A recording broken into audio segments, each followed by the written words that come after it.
Gaming NBS, episode 325, being recorded Monday, January 11th, 2021.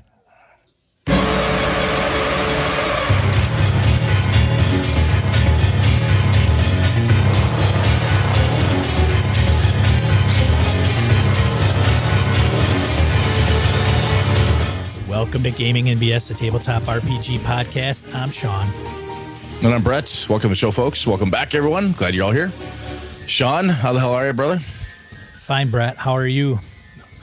I'm in pain, but that's okay. I got my surgery scheduled. Hey. 29th. That's great, man. Yeah. That's fantastic. 29th. They'll slab me out, cut me up, and fuse my spine. Great. Hey, just let's just hope you come out having everything that you went in. Yeah, I asked for the bionic or steam powered something, and they said that wasn't available yet, which I thought was cybernetic arm or something. Yes, I was hoping for $6 million man. I think I've got 600. So they have the technology. I just don't have a lot of money. Oh Lord. Anyway, you get any gaming in? Well, since we've last talked. No, I got to play a Conan 2D20 game, the Modiphius game. You what? You got into it? I got to play. My buddy Nick has run it before. He said, "Hey, I want to do that again." And now that you're up here and you're a big Conan fan, you know the setting. Can I? Would you mind if we had an ad hoc game and a campaign? I'm like, fuck, dude, I live here now. Let's do this. So, roll up characters. Started it. I think Nick's doing a pretty good job. He asked me, "What do you think?" I said, I would do it different. And he goes, "Oh, is it bad?" I said, "No." I said, "You're running it the way you would run it." I said, "I am more of from the Hyborian setting and all that stuff, I'm more of a purist as to how I feel the adventures should feel and run and so forth." I said, "What you're doing is totally fine. I'm experiencing this system. It's great. It's not, don't be ashamed, upset, or anything like that." I said, if I do it and run it, I would have a different pace and tone than you do. However, he's doing a great job getting us to experience the languages, the groups, the places within Hyboria. So it's pretty nice. I'm having a good time with it. That's fantastic, man. I am signed up for Gabe's 2D20 Conan games on the 21st of January, I believe is the date. I don't think So I tell you, man, after you play that, and I've got a couple sessions in, we got to talk about the game system on the show. We have to. That's a topic built in right there. Are you doing online character gen? How are you guys going to go about that? He's provided a generator. So he's like, just go to this and you can do it random or you can pick. And I said, okay, I don't know. Nice. Thing is, I'm not Conan guy, right? And I don't read Howard, and the movie I think I've seen maybe once. I'm just, yeah. So I'm going to go with the flow. I'll be fine. Just hope I don't ruin the feel. No, I don't think you will, because from my perspective, what I've seen so far, the combat mechanics, the social interactions, the other skill sets and so forth, and building the character, it does what it can to help keep the feel there. When I talk about Nick not having the feel, it's more about his plot. He has a plot that I'm like, this is very intricate. This is actually, quote unquote, too intricate, in my opinion. That's Brett's opinion. It's a good game. What's going on? We have to figure this out. Perspective is neat. But a lot of the Conan stories, in Brett's opinion, are very straightforward, which makes them fun to read and so on. But I think you'll be fine, dude. Gabe's running it. He's a BSer. He knows what he's doing. Yeah. He's a solid guy. It'll be good. fine. It'll be good. Oh, and I did get to play, excuse me, my buddy Alpha's the Undermountain game, the Dungeon of the Mad Mage. I mentioned this, I think, in our Discord. I'm like, oh my God. The group is having a hard time overall with, why are we here? Because all the plots and reasons we had to be in the dungeon, we've encountered and solved. Like, hey, there's this riddle or this myth or this thing you're trying to find out. We have encountered and done all of them. So right now, the biggest thing we have is let's go kill some drow, which is entertaining in a point. The combats are fun. We're having a good time doing that. But the in-between phases, we just seem to be rudderless. We just can't find a groove to go in. And we're trying, all of us are trying to like, well, maybe this is the plot or this is the thing we should do or whatever. Like, can make up our own thing. We are just struggling. And I don't know if it's, Alpha and I have not had a chance. I was hoping this last weekend to have some private time to talk to Alpha about it because I didn't want to say, dude, I'm bored. Because it's a little boring in spots. And I can't tell is that just the way the adventure's rolling or is that how we're reacting to the adventure? And I want to give, I don't be a good player. I want to talk to my DM and say, hey, man, I'm feeling this. Is that me? Am I doing something wrong? Can I step up my game and help you? How could I make this better or help you make it better? Because it's kind of, none of us have a reason to be down here right now. We can be like, yeah, fuck it, we're out of here. Back to the yawning portal. Sell my stuff. Moving on. I don't know what that would do to him. Because we're at that point where we're like, I don't want to wreck Alpha's game if he's planned all this stuff. But so I'm going to talk to him. Talk it out like grown folks and see what we can figure out. I started reading the DMG on optional rules. Did you? There are not as many as I thought there would be, honestly. There's sanity. Did you see those? I did. There's some good stuff in there. A little bit of horror pieces. Yeah. So Sean and I have been talking about, and we got to cut through this quick, I think, because we got some good random encounters here. Yeah. But we've been talking about how we want to attack Rime of the Frostmaiden after I've moved in, had my surgery, and we kind of sort out how we're going to attack it. Like, do we do 5e? If we do 5e, which rules out of the core books, the DMG and the PHB, do we want to use? We started digging into the DMG around, what we just talked about, all the different healing rules, the horror rules, lingering so on and so injuries. forth. Lingering injuries. Thank you. Good God, I couldn't come up with that one. But yeah, how do we want to do that? Because we want to go into when he runs it and I run it, we're still leaning in that direction. So that way we're both playing with the same tool set. Well, we don't necessarily have to. So we don't have to, but at least that's kind of what we talked about last time anyway, dude, was like if we had the same tool set, then they'd be like, ooh, how are you doing? How's this working for you type of thing. But we don't have to. Fair. But anyway, that's what we're noodling on. It's going to happen. I apologize. It's taking longer than anticipated, but my move and the surgery rescheduling kind of fuck up my whole life. So I apologize. It's fine. At least Sean's giving me a bunch of books. That makes me happy. Giving Brett a whole shit ton of books. All right, shall we random encounter, brother? Let's get into random encounter. Let's move it on. Random encounter. Emails, voicemails, comments for social media. Most, I think, if not all, except for Matt's, are from the forums. Otherwise, Matt emailed us. Why don't you start then? Matt. DM Matt. So this is kind of weird because he gives us a screenshot of something. So I don't know if I'm going to be able to read the screenshot accurately. That's okay. Keep going. We'll see what we can figure out. All right. So DM Matt emails us on Brett using different abilities for skill checks. Okay. Hey, Sean and Brett. That's what he says. I was listening to episode 324, Playing to Pretend, and Brett was talking about using different ability scores for skill checks. I knew I had heard something about this before, and I think Jeremy Crawford may have even done a segment on Dragon Talk about it, but here's what my Google Foo turned up anyway. And he has a link, and he says there is a section in the PHB entitled Variant Skills with Different Abilities.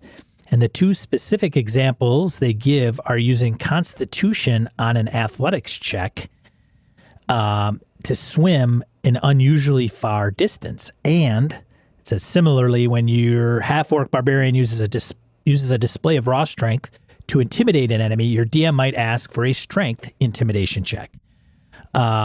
Even though intimidation is normally associated with charisma. Naturally, any ability switching would be subject to the DM approval. The rule is a variant and thus might not be adopted by all DMs. Even if it is adopted by your DM, they are the decider for when it is applicable, and it might not be doable for all characters within a group. A DM might rule that you can't use another ability unless you're proficient in the check, for example.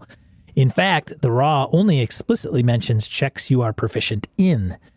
So in some situations, though, your proficiency might reasonably apply to a different kind of check. In such cases, the DM might ask for a check using an unusual combination of ability and skill, or you might ask your DM if you can apply a proficiency to a different check.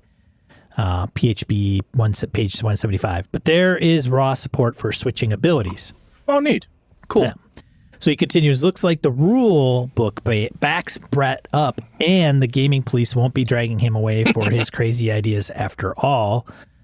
Thanks for the great content and conversation as always. You guys always give me something to think about how to run my next game better than my last. DM Matt. And am I allowed to just refer to myself as that? The other guys leaving their names and messages do. Who is the accrediting body for DMs?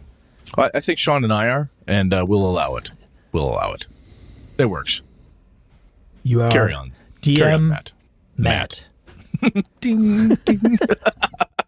And when we finally get back to cons, I got to do that. I got to bring one of my Albion swords, and I will knight people game masters. Maybe that's a thing we do. We'll officially tell them that they're real game masters. Give them their gaming police shirt. Here you go, my child. Go forth. I should put that on a shirt and put it in our store. Official game master. That way people can come up to people and say, but what does that mean? What does official game master mean?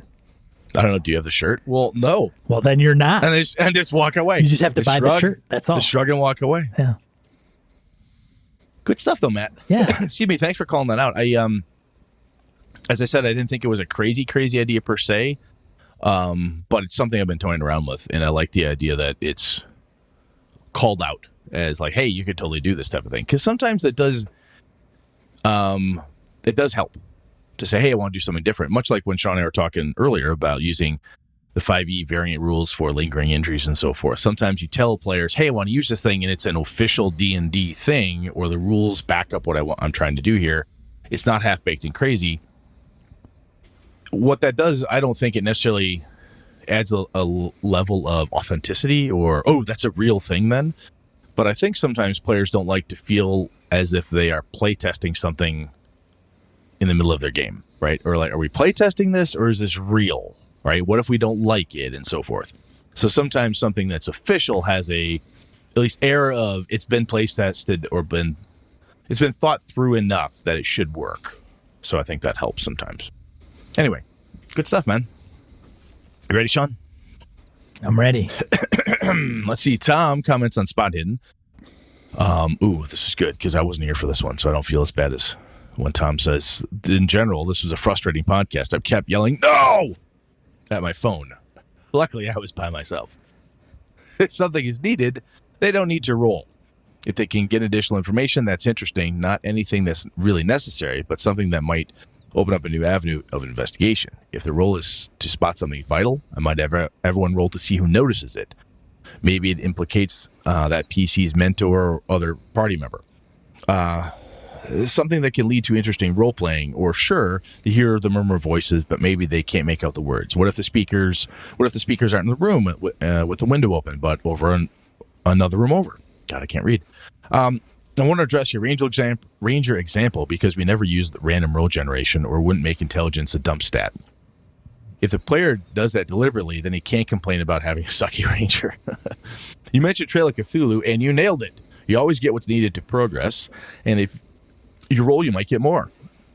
I personally dislike Trail of Cthulhu because I really don't like that kind of resource management. Quote, my detective is great at finding those extra clues, but then he gets tired of finding them, and then he can't anymore, unquote. But basically, yes, as a GM, I make extensive use of perception and skill rolls. I don't mean by requiring a lot of them, but I use them strategically when failure is interesting, or if some players succeeding and some failing could be interesting. It opens up possibilities that aren't really available by just giving them everything. It lets them know that their characters' abilities do matter and can actively impact the story. I'll mention an older game, Core, C-O-R-P-S. I can't remember if that one's actually pronounced Core or Corpse. I can't remember by BTRC. In that game, any modifiers for darkness, fog, taking extra time, rushing, or anything that might make something easier or harder to succeed at are applied to the difficulty. If that final adjusted difficulty is equal to or lower than the character's relevant skill or ability, then they automatically succeed. Only if it's higher do they need to roll. It's a nifty mechanic that I apply in principle to any system. If it's an average lock, the thief is of average ability or better. You won't have to roll to open it, as an example. Interesting. I can tell you, Tom, one of my game group, Lenny would be like, bullshit. And I'd be like, what do you mean bullshit? And he would say, no, if you're playing Call of Cthulhu and you're supposed to figure out X, Y, and Z, you show up in the room and you fail and you don't find it, you don't find it. And if the world ends because you forgot to find it, whatever it is, that's just the way the cookie crumbles. Forgot, or your dice rolled like shit? Both. Doesn't care. Yeah. You forgot to look, your dice failed you. That's the game. It is apocalyptic level horror, nihilism at the highest level. That, to his mind, emulates the setting and the system and so forth. Again, that it tells you that outright. This is what I do. This is how I run. Y'all don't like it. You know where you came in.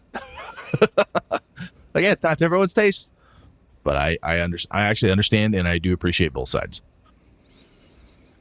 What do you think, Sean? Well, I mean, I did the topic, so he was yelling at you a lot. He was not in agreement with some of the things I mentioned. I thought I did say though, like I called him out too on the forums. I said, "Hey, man, hold on a second. Hold on, Tom. You say this, and then you say that." And I'm like, "Well, that's fine." Cool though. That's good stuff. Yeah, it was good. It's good. All good. You ready, man? Oh, I'm ready, man. Next one's yours. Go. Old school DM comments on Spot Hidden, talking about D&D. Puts that out there, right? Mm-hmm. When talking about game mechanics such as ability checks, I'd really prefer to hear about good examples instead of constant complaining about bad examples, such as trying checks over and over or critical clues missed because of bad design. Agreed. Agreed. It is very easy to cast stones. It is very easy to cast stones. And say, oh, this sucks because I had 2 bad experiences this one time. That's right. Yeah, it is easy to do. Carry on. Here are some counterpoints to the podcast. Not all wisdom perception checks involve critical information. Let's not assume they always do. Fair point. I like that. I do. I really do. It's okay to have someone miss a distant footfall or not be able to make out the details of conversation through the floor. Yeah. It doesn't have to. Every time you're asking someone to roll for perception, this just kind of comes down to some of the die rolling stuff. And it might even be a habit. Like, look, if every time you roll for the dice, it's like, oh my God, win, lose, or draw. Oh, it's always, No, I get what he's going at here. This makes sense. Keep going, man. This is good stuff. D&D encounter design supports up to 3 information states. Pre-check information, default information that you get for free, aka box text. F, failed check information, partial information. And then S, for successful check information, the most detail, PFS. There is distinction between P and F in any case where there is an active check. There may be other circumstances that would reveal F or even S information. For a passive check, the DM will give out either P plus F or P plus F plus S. Therefore, if there is critical information that is required to proceed, it should be presented in group P or F. Anything else is bad encounter design. Example, critical information to learn. There are people in the next room, but they are distracted. P, you think you saw a shadow, this is pre-check. You think you saw a shadow move under the floor crack of the door. More information requires an active check. F, listen. You hear 2 voices, but you can't tell who or what they are talking about, but it isn't sounding friendly. You don't want to push harder as you might be discovered. S, or listen. You recognize the voice of Mistress Mary and an unidentified male, and they seem to be having an emotional spat of some kind. I always think of wisdom perception check success as bonus information, a reward for investing in your character and play at the table with a bit of luck. But you always get something in the attempt, even if that something isn't always good. And that's all before you even start thinking about alternate ideas such as level of success, which just adds more information states and is included in many existing official adventures. So that's a reason, I think, to pick up an occasional official adventure, even if it's not like one of the big, $50, $60 books. Grab some of the other stuff. From 5e, again, we're talking D&D here, which is great that Old School calls out, like, hey, we're talking about D&D here. So, because when you read through that adventure design, you can see, oh, yes, the way they're breaking it down, when you read through that, that's how it's intended to be played. That helps to, at least does for me anyway, when I read that stuff, like, oh, here's another cool way to use the skill set. And frankly, I do that. The PFS, the pre, the failed, the successful, the varying degrees is what I try to do in Avalon as well, because it's kind of that gumshoey type of thing, right? Where if you're good at something, you walk in, you will get the thing. If you spend points, you get more thing, right? You get better, cooler stuff based on it.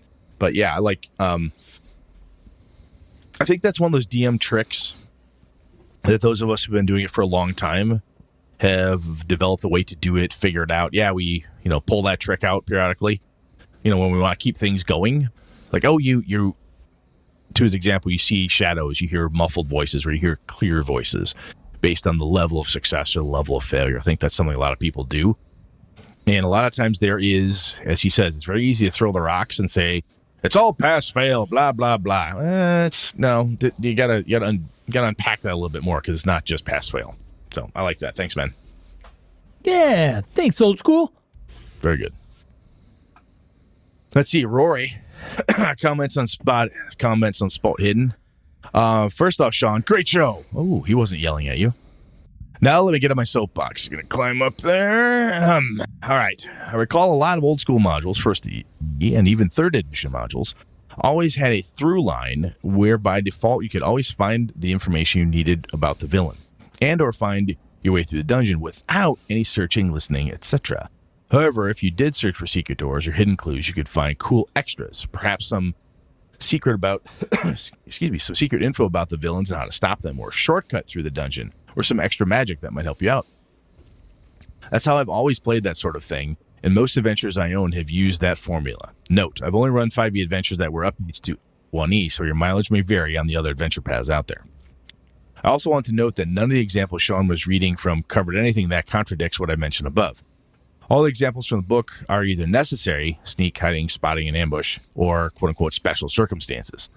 Listening through a door, listening outside a window, spotting candlelight under a secret door, all those are situational and may require a check. They are special circumstances. If the conversation is loud enough to be heard, then no roll is required. But if people are talking quietly, then the GM calls for a roll. It seems very straightforward. If the candle under the secret door, come on, of course that's a roll. Secret doors should be a bonus discovery, not the only way to move the plot forward. They should be a reward for exploration. If the module you are running makes it a requirement, that's a failure of the design, not the rule set. Bad guys sneak up on good guys / good guys sneak up on bad guys. You need a perception mechanic to handle that. 1E had surprise rules, and the hide in shadows move silently rules. Certain monsters and classes were more alert. Duergar and Rangers spring to mind. Certain monsters were sneakier, elves and bugbears, which I always thought was funny for bugbears to be sneaky. That's a Brett aside. Anyway, back to Rory.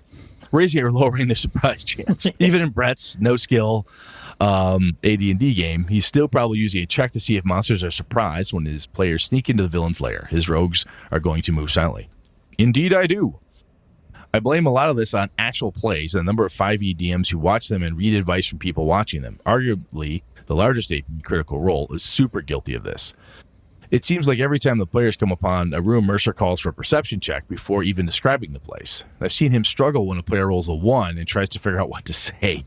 Then the dog pile starts as everyone else tries to get a description of the room. I've seen the player ask, and what does the guy we see look like, and the perception check is required. I mean, come on, that's just bad DMing. I like his story world, enjoy his players, but man, that guy needs to figure this shit out. What books are on the shelf should not require a search check unless you're being chased by vampires. And your question is, do I see a copy of the Necronomicon on the bookshelf I can grab as we flee the library? I've never had an issue with skills, and I ran a lot of 3E and Pathfinder as well as D&D 2E with skills over the years. I do have a problem with Pathfinder skills. Okay, first level rogue, you're hiding, give me 20. 27? What the? You rolled a 12? But that's a different issue because yes, that is possible. Oh, find out their bonuses and roll perception checks behind the screens. That's how moving silently, listen, and hide checks worked back in the day. How could the players possibly know they searched the room and didn't find anything because their roll was poor? Okay, climbed on a soapbox. Puts it away as you were, Rory. Thanks, Rory. That was cool. Yeah, thanks, Rory. I do. One of the things you call out there, I don't watch Critical Role, so I don't know. But there is the potential to. I know Sean. I know. I'm a critter. Sean's a closet Critical Role-ophile. He's got everything. He's a critter. He's got everything. You can't see it on camera if you're watching because it's all off to the. I'm gonna do some fan art and send it in. Yeah, It'll be like exactly. stick people. However, it's a thing. I worked with my kids on this when they were the game master. I'm like, you don't have to make people roll skill checks for every fucking thing. I don't say that to my kids because they're kids and that's rude. Don't lie. But you know, well, I kind of do. AJ's 14. He can take it, little bastard. Anyway, you don't have to make skill checks for everything. What does he look like? Well, roll perception to see if you notice the colored flower on his. Oh, for Christ's sake, just tell me what the guy looks like, right? Some of that stuff is kind of a gimme. Yeah, I think there were some good points up here. I like this. This was good, Rory. Thank you, man. I like it. Yeah, good stuff, everybody. Thanks for commenting on the forums and opening my eyes. Takes a while, but we'll get him. We'll get him. I'm in a deep sleep. All right, let's get to the main topic.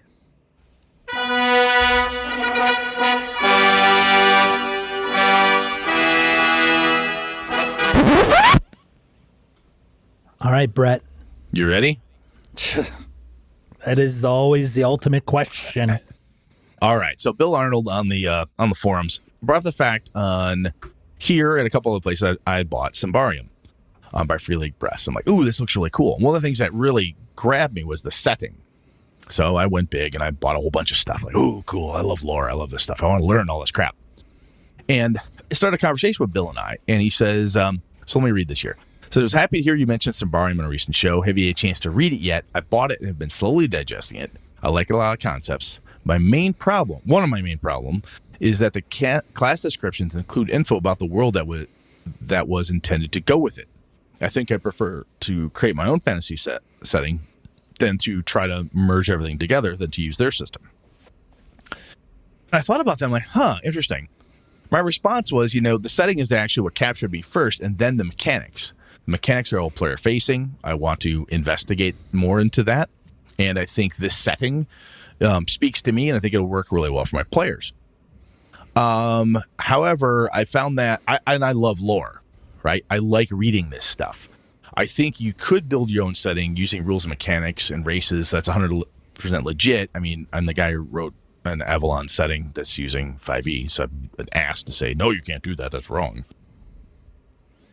But I think one of the pieces I said to him was that I've learned with my crew that if I try and lore dump too much, it'll fail. The whole game will fail. Because there's like, okay, this is the setting, this is this, this is this, this is this. Oh yeah, don't forget that. Oh, and elves are this way, and halflings have a different colored left toe, and it became what? It's too much. And if I give them a big ass handout like, hey, read the player's guide, they're not gonna fucking read it anyway. Too long, didn't read, gone. So they just tuned me out. So what I try to do is find other ways to slowly insert my lore into stuff. I'm not tearing through everything and trying to dump it all at once. So, Sean, the reason I also brought this up is you just bought Forbidden Lands. I did. I started reading the PDF a little while ago. It hasn't all sunk in, but and Alien, and we were looking at and I've been running Greyhawk, and even Star Wars. We chatted about that a little bit off the mics, and my buddy Nick, he's running the Conan game, as I said. And I know more about the Conan setting than he does. So he looks at me periodically to add color to help him out with something if he's not quite sure or he needs a hand. So I help him. But when I play Star Wars, I don't know half as much or even a quarter as much as Sean does. Way the hell less than Lumrunner. Nick is a Star Wars guy. He knows a shit ton of stuff. It's very easy for me to get lost if they do too much of a lore dump. And I thought about it. My way of doing it, I think, Sean, is very similar to yours in that when I played Star Wars with you, you didn't lore dump heavy. You said, okay, now it's like, here's the Empire that this, so you're familiar with that. Good. You didn't get into, well, you do realize, this group and the Mon Calamari really don't like this group, and that's why they're having a blah, blah, blah. We're like, which was really helpful. That's For when I because played I with you. thought you saw the movies and I wouldn't have to. I've seen most of the movies. Most of the movies. I did. But there's lore way past the movies, as you well know. Yeah, Like, for sure. Tons of stuff. So, Sean, does that, have you ever run into that where if you like, I've got a new setting. We've talked about this a little bit with like getting a campaign out there and so forth. When we're buying a new game and it has all this really kick-ass lore packed into it, right? It's almost like in D&D, if you buy a module, it goes, boom, here you are in this piece of the Forgotten Realms, and throws a bunch of stuff. You don't go buy a Forgotten Realms box set like you used to back in the day, right? You get an adventure that's set in the thing. But do you run into that, or does that concern you? Like, hey, I got Forbidden Lands. Oh, this is going to be great. I got all this lore I want to deploy.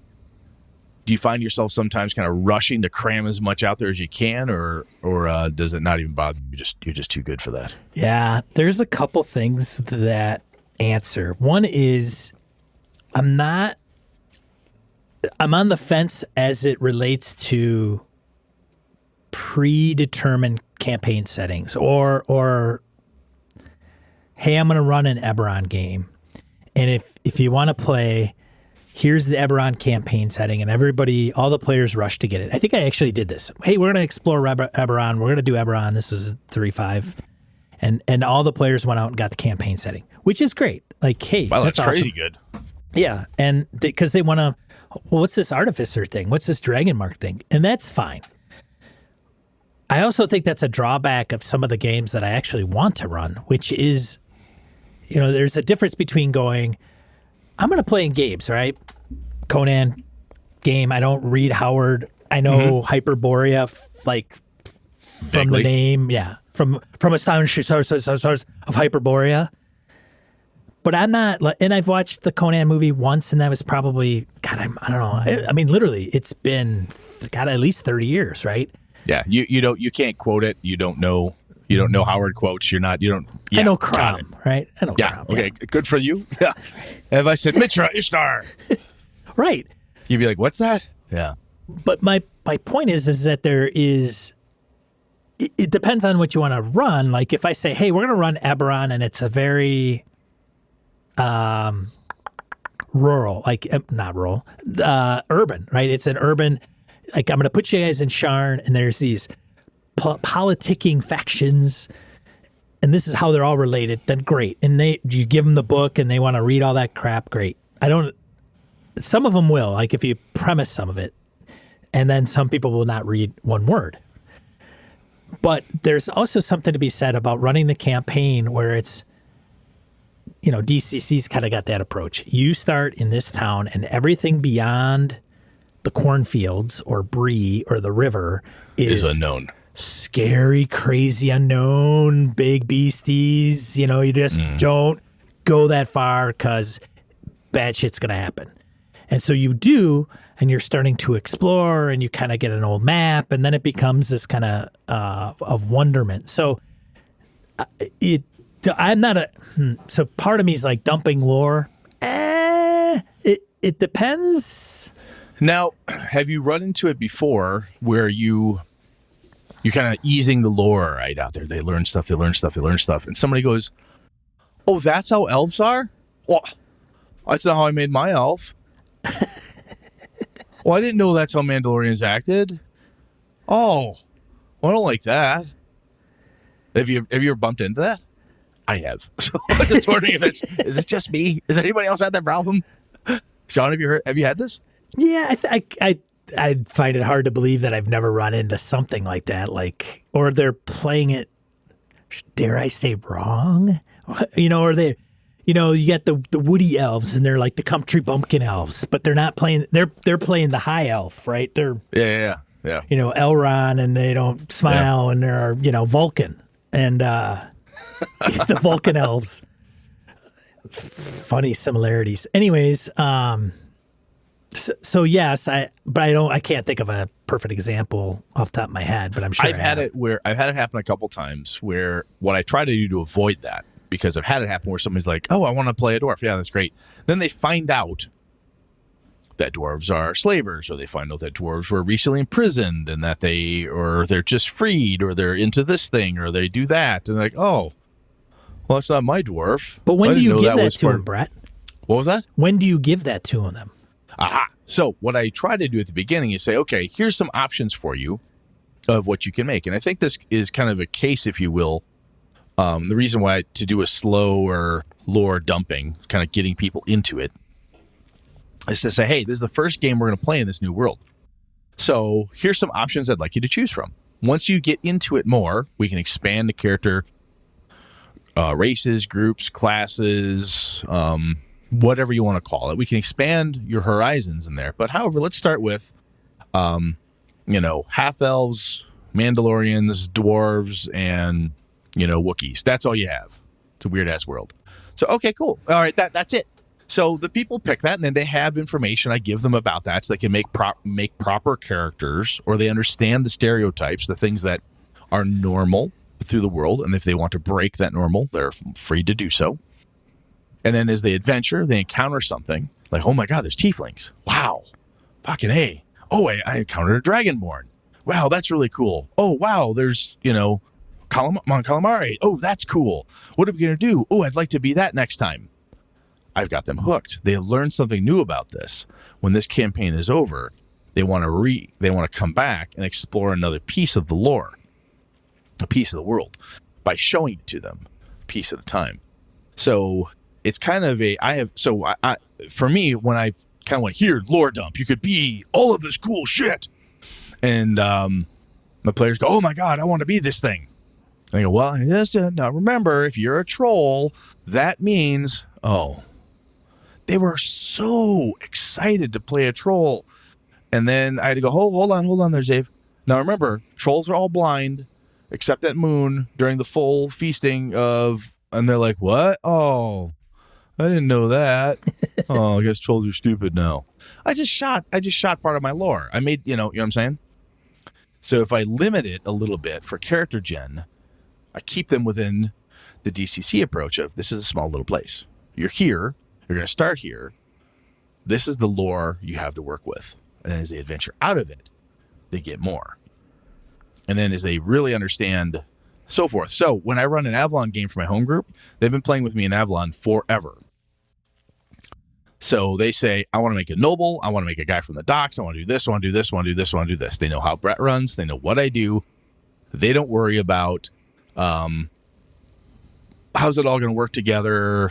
Does it have to be a small neighborhood? Can I have a big neighborhood? Can I have a whole city quadrant? They don't worry about that shit. We've got it. We know the setting. We just roll with it. We got crazy ideas we want to try. We do that stuff. So for me, when I start, that's a way to do it.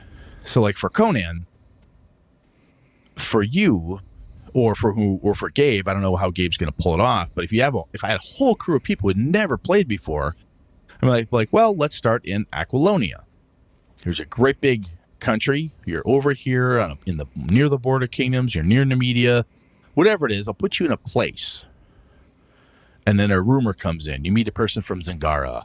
A Pict comes in from the wilderness. An Asgardian shows up. You're like, ooh, what's this? What's that about? And you're learning bits and pieces. You may have heard stories, but now you get to experience it. So then again, you're cool on all of this. You love it. And so the next time I want to run another campaign, like, oh, you mentioned dwarves and trolls. I really want to try one of those. Can we do that next time? You're damn right you can. Let me tell you some more about that. And that person's ready to accept it and dig into it.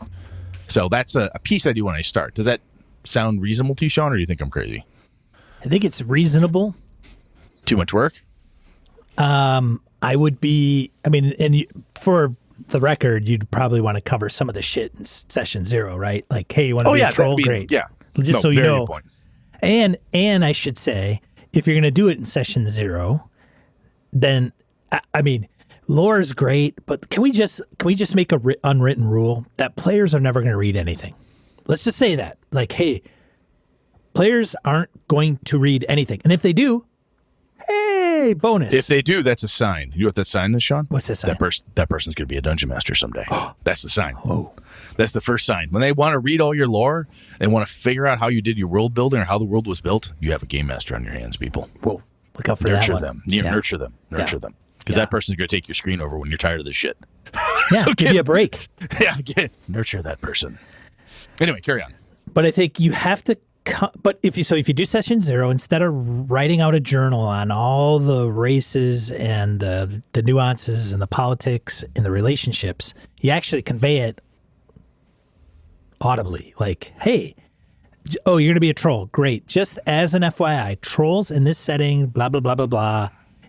You're not going to start out in that area of the country. We're going to have you here, and then you will slowly get to understand some of the more deeper history and why they are like that. But these are the things that you basically know because you're the troll, or some of the things that differ from standard.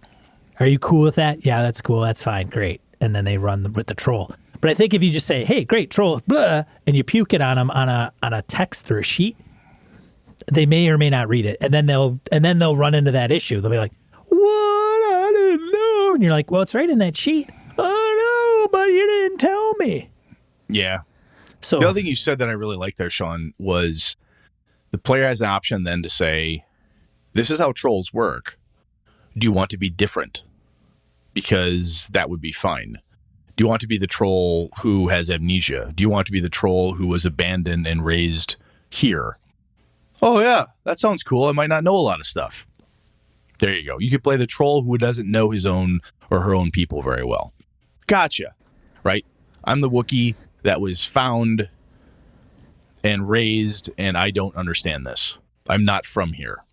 You know, so there's some coolness in that because you get to have a bit of an outsider, kind of an outcasty, kind of belonging. There's some cool tropes and things you can pile onto that. So I like that idea too, and I think it's good to keep. That's wise. We need to hang on to that too, because you can limit stuff. When someone says, "Boy, none of this suits me," you can say, "Well, I could open it up to Mandalorians, but I'm going to tell you right now that I wasn't planning to dig heavily into them right now. So we're going to have some distance between you and them. You're something to separate you, that you're a different Mandalorian in some way." And quite frankly, there's probably players out there, I know I have them in my group, other people do too, like, ooh, I get to be different. Different is cool. Different is special. Different is fun. I get to be unique. And that's awesome. So if you are the troll, and you're the troll that forgotten, doesn't know, raised by wolves, whatever it is, that's kind of cool. That you get to be a unique type of thing. But you still get to dig into the lore, because someone will find you and they'll spew some lore at you. You're like, oh, I'm sorry, I was raised by wolves. This troll doesn't know that. Oh, that's interesting. All trolls like mead. Oh, I didn't know I liked mead. Oh my God, I've had it. I do like mead. Oh, that's pretty cool. So that type of thing is out there. I think that's. So Sean, as you're running a campaign, you're running it. Do you have a method that you use? Like, do you have a strict rules according to Sean Hoyle here, how you get lore out to people through adventures? Or do you, I know you run a lot of pre-published stuff. Do you just kind of rely on the way the adventure lays out the lore and then fill in blanks when people ask questions? Because there's a lore dump at the beginning, then there's the dribs and drabs as people learn it as we go along. So is there a method that you're using to get lore into the hands of the people? Yes, maybe. There is a vessel. Yes. To what is that vessel? To serve it up, and I think it has to do with. So I think here's one thing I think game masters get hung up on. All right, let's knock on game masters. We knock on players enough. Let's knock on game masters. Well, that's fish and barrel. Like game masters, that's hard. Game masters, those knuckleheads. What they'll do is they'll come down and they'll write a journal of everything, or if it's a homebrew, or they'll really they'll jam on their setting, and especially if they have a homebrew, I think they really dive in, and it's great. Yeah, it's awesome. They get excited. Hey, it just drives you nuts. And they get all just in your face with bits, it. Noodles. Yeah. Fantastic. But rather than dump it all or take the first session of a game and go, hey, all right, here's the deal. And you go into this, you play the Bard NPC and you dump all this on the players initially. I don't think a lot of it comes into play right away. And I think some people will say, just run it small, right? Even when you're creating the world. So some people will say, okay, I want to create a campaign world. I want to create my own setting. And a lot of game masters will tell you, don't bite off more than you can chew. Just give them, like, start in the village. What's the village about? What's the surrounding areas? Maybe some points of interest, and leave it at that. Like, the deities, maybe offer one or two if somebody's a cleric. Mm-hmm. But you don't have to go and write the next 300-page plus campaign setting before you run the first session, because some of that could evolve and could come as things progress. Like, the players can help you with that. Do your players ever give you this question? I get this a lot. Is, hey, my as a cleric, would my character know? Not my player. As a cleric, would my character know anything about this strange deity? You ever get that type of question? Oh, yeah. And then you say, yes, give me a religion roll. Right. And then you dump some lore on them. Right. Yes. Which is a wonderful way to do it, right? And I think that's a method that players, it's a way of handing lore to the players that is in game, it's in story, and it's interesting. So if I go to Lord of the Rings, whether you like it or not, from a novel perspective and how Tolkien wrote it, there's a number of different bits and pieces. You don't have to know who the Riders of Rohan are before you encounter them. Once you encounter them, now granted, Tolkien does some lore dumping in certain parts, and some people are like, fuck, it's boring, blah, blah, blah. But there are other writing styles out there, and part of it is you journey across the world, where your character goes from place to place. The Edgel and Nick stories, and the Iron Druid stuff. You read these, and you get lore dumped on you. Shit, Terry Pratchett did a great job with Discworld. Lays a little bit of lore on you. Hint, hint, hint, hint, hint. You dive into his story, and you find out, oh my God, this is how the city guard works. This is how this works. This is how that works. And you learn it as the characters are learning it, right? And the ones that should know it because of their job, their title, they've been there longer, they get to do you can almost see the character look to the author and say, I'm the town guard. Would I know about this? Yes, you would. Yes, I know all about this. And then they turn around and spout the lore to the other players. And I don't often think of it as a lore opportunity, but as we've been talking about it, I think it really is. It's one of those ways where you're slowly introducing it, Sean, as you said, through play, as opposed to bleh, and hoping everyone remembered everything you said. Yeah, and how many times have we run a game where we send the players off quite literally to a very unknown world to them, and then expect them to make their way, and then they get ticked off when the game master throws things at them that they don't have any clue about. And then you get this disjointedness, like, hey, that seems really heavy-handed. Why is it, instead of, hey, how important is it to hire a guide?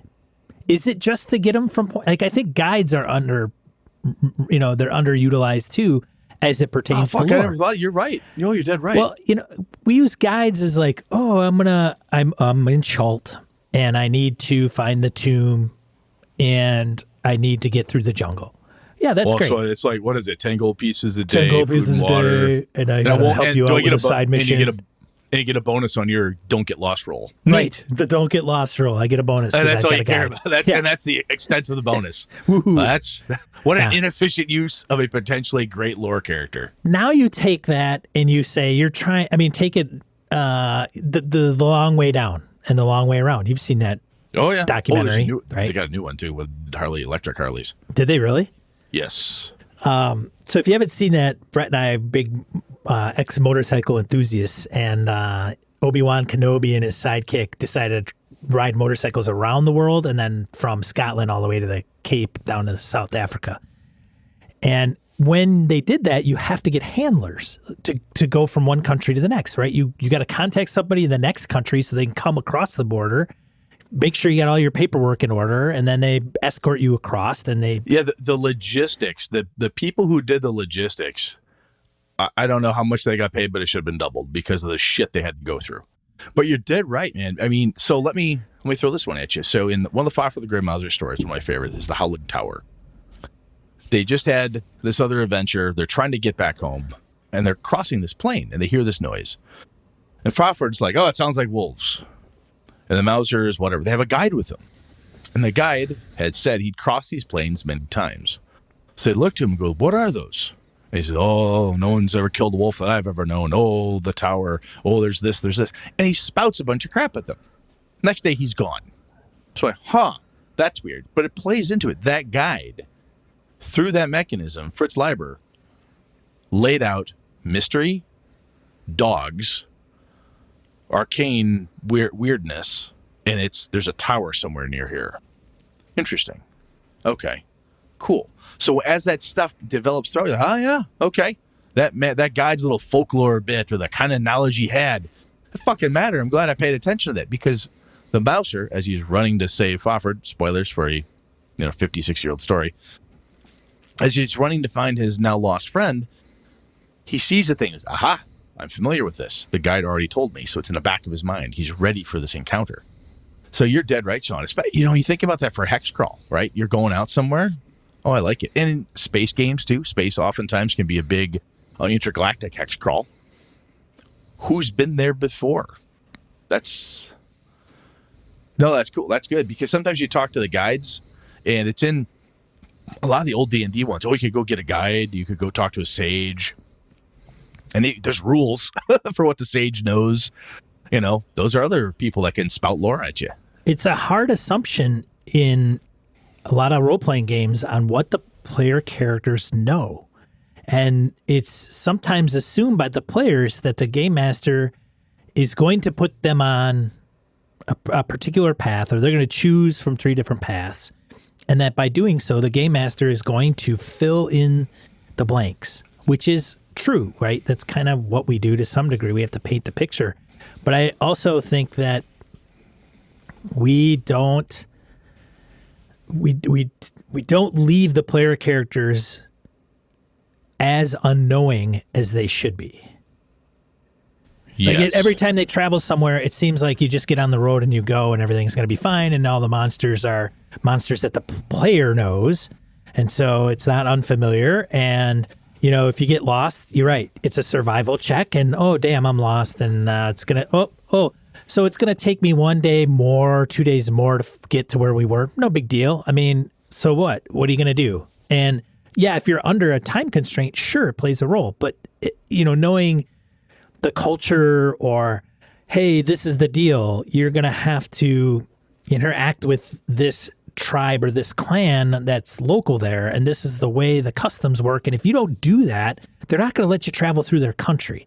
So good luck making time to where you need to go, where it's going to take you 30 days to circumnavigate that area of land. But you don't know that if you show up to the Wood Elven enclave in the far north, if you don't bring an offering of food and wine, they won't let you through the doors. Yeah, I mean, well, and how do they? And so then the player character will be like, wouldn't I know this? Right? Wouldn't I know this? I've lived in this, area of the world. You think I would know this? Would I know this? Roll. And then the DM says, oh, you got a 25? Yes, you have heard. And then, and that's one way to handle it for sure, right? That's not a wrong way. But that's not as fun though. Sometimes, again, not everybody. It could be a one trick, bam, bam, bam, a single note plucking constantly. I didn't think about it this way, but I realized something you said about the guides and that NPC interaction. One of the things I like to do, and I didn't even think about it this way as a lore perspective, was, so I'll use my Greyhawk game. So when the guys come to the Broken Drum, which is a name I stole from Terry Pratchett, this inn. Steal it like you frickin' wrote it. Yeah, exactly. So you sit there and you're like, huh, interesting. So they show up at the Broken Drum. They're talking about this. They're like, oh, what's going on? Do I hear any rumors? One of my favorite things about the rumor mill is who's there? Locals. The king's taxing us too much. Oh, boy, we're going to have a bad winter. Oh, my goat's acting up. Oh, it's my knee again. Oh, the kids were doing this. The cats have turned upside down, so it's going to rain. What the fuck? So you get a group of people that are talking about stuff. Just what's here? Farmers. They're talking about stuff. They're talking about potential bad winter, which my Greyhawk guys have kind of been paying attention to. But they also heard rumor from the potential bad winter that when the winter was this bad last time, say the old gaffers and gammers, that is when the giants came down and Jeff had a problem, the Grand Duchy thereof. Huh. could be an issue. So I've dropped that to them. And then when stuff starts to happen, somebody goes, I remember hearing about that. It's a lore thing that somebody goes, well, I'm from Jeff. How come don't remember that? I could have had that question, but when they asked something, I'm telling them things that they would already know, but I'm reminding them of it. So from a emulating reality, how much shit do you know and do I know, Sean, that I don't remember until somebody says something? God, fuck, that's right. If my grandmother sends you a gift, you better follow the proper etiquette and send her a goddamn thank you card. Even if you thank grandma in person, you send grandma a thank you card X number of days afterwards, otherwise you're rude.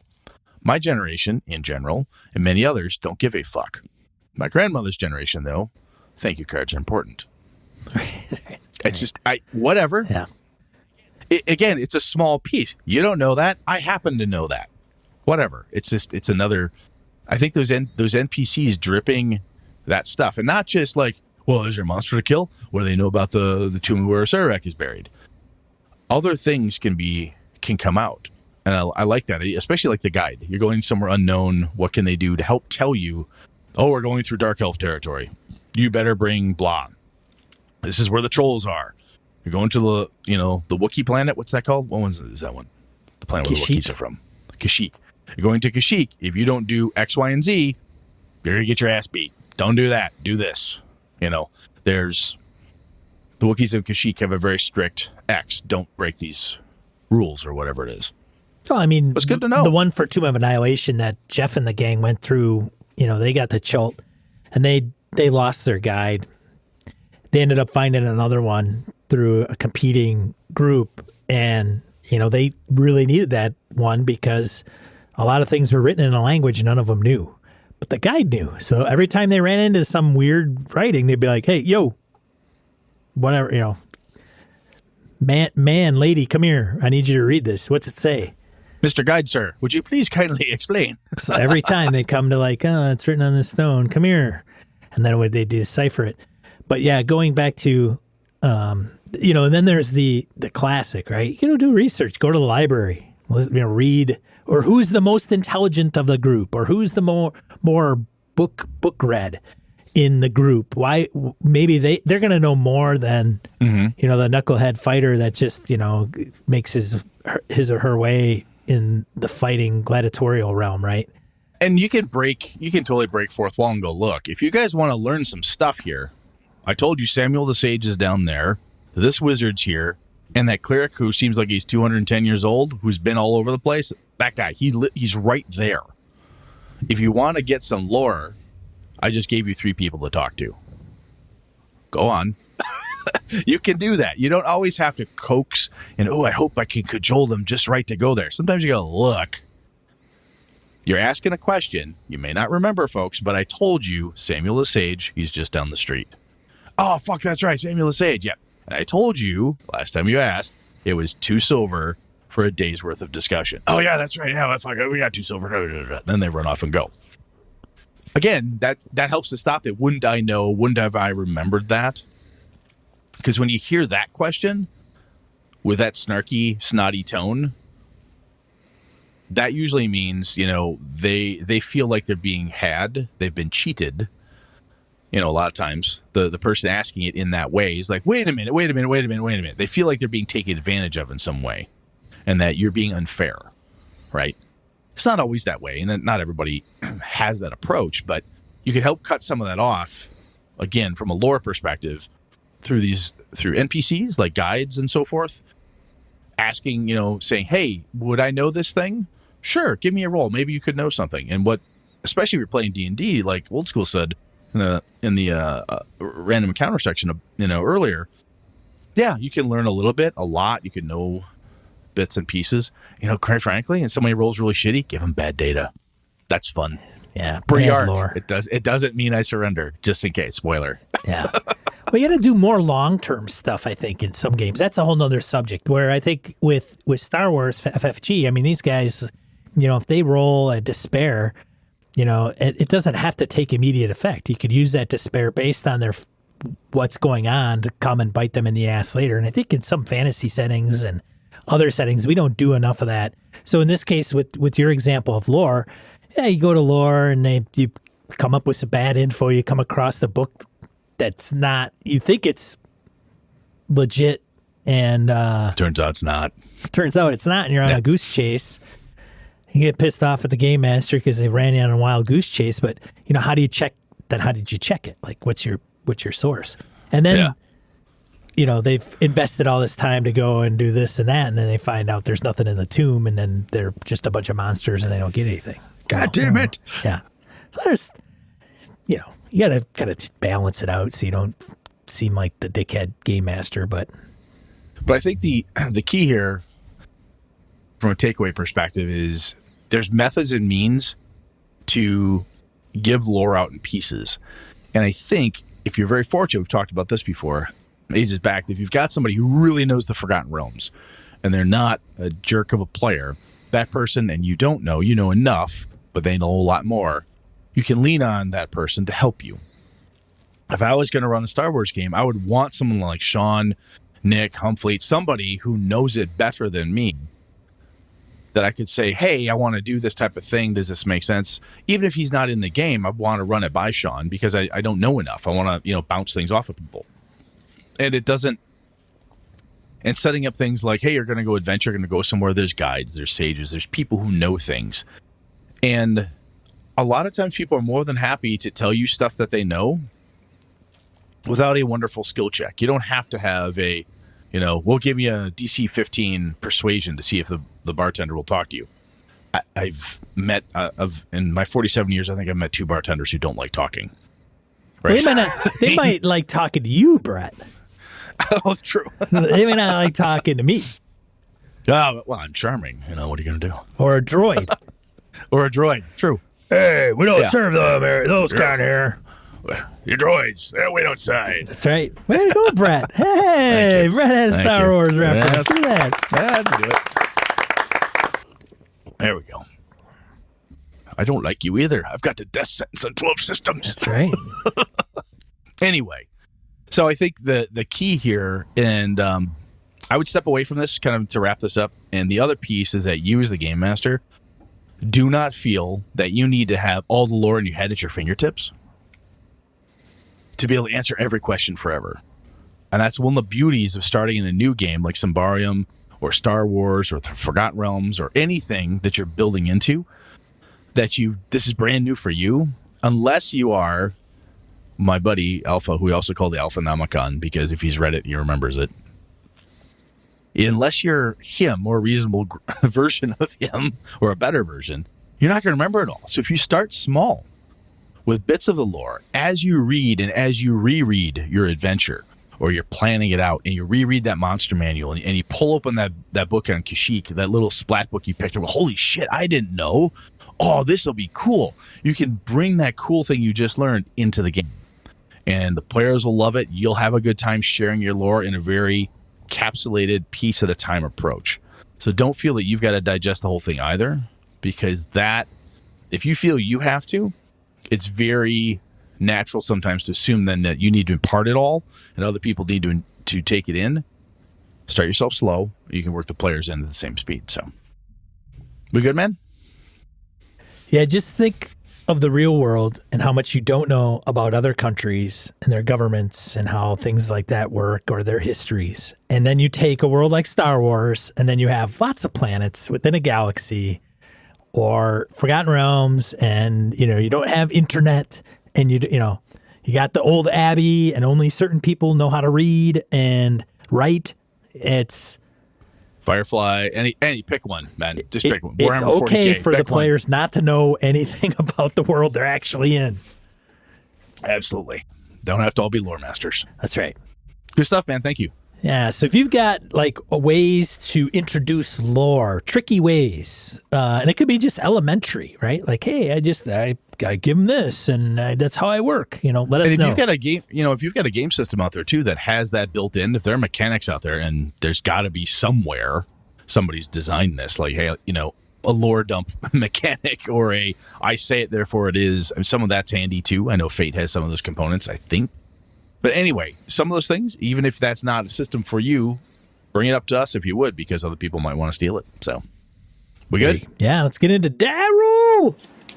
Die Roll, 2 to 4 miscellaneous points game of geekery. Want to bring to you first one, Solo, but not alone.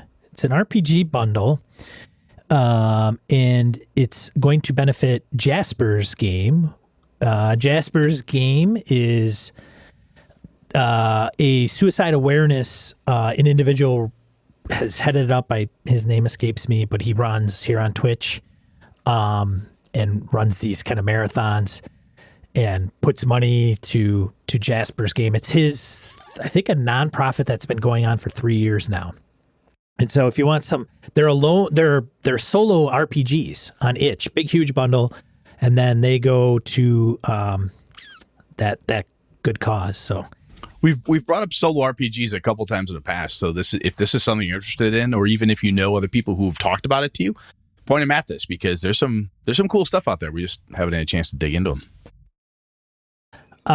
Second one, Isometric Maps from Kyle Latino on Twitter, which I thought were pretty interesting. That you can, I think he's just got them out there for free for people to just download. That they're kind of cool. They remind me of some of the stuff that Dig Dug does from Doug Kovacs, DCC. Yeah, Kovacs does some isometric and some DCC modules. So yes, check those out. Very neat. And then last but not least, new Game Master Month. I think that starts officially in February. I think February. I think it does. Yeah. But we'll have a link in the show notes that talks about new Game Master Month. So if you're looking to take the dive, there are 6 companies that are, hey, like Monty Cook's doing Numenera, and they're going to put out a blog entry on how to, week 1, week 2, week 3, how to run a Numenera game. Delta Green, Trail Cthulhu, Monster of the Week, RuneQuest, Unknown Armies. They're all participants.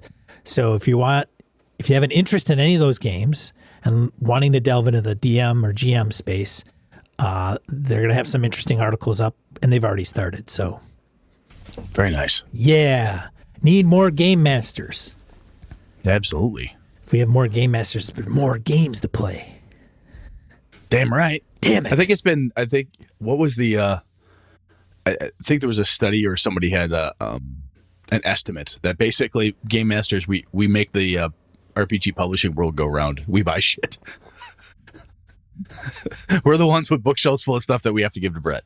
So because we have to get rid of it or we have to move it on at some point. We have a lot of stuff. Makes sense if you're wanting to target a specific group within the RPG space. It would be game masters. I mean, not that players don't buy their own share, but let's face it. My God, we spend a lot of money on our stuff. We do.